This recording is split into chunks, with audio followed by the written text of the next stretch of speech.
Nang makita ni Jesus ang kaniyang ina at ang minamahal niyang alagad na nasa tabi nito ay sinabi niya, Ginang, nariyan ang iyong anak.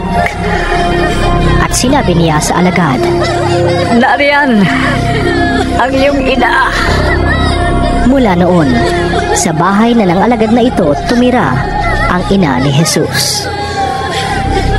Alam ni Jesus na naganap na ang lahat ng bagay.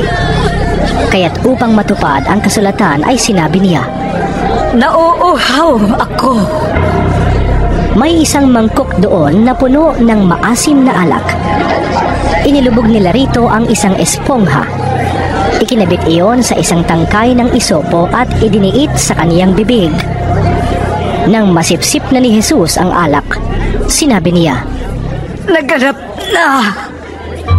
Iniyuko niya ang kanyang ulo at nalagot ang kaniyang hininga.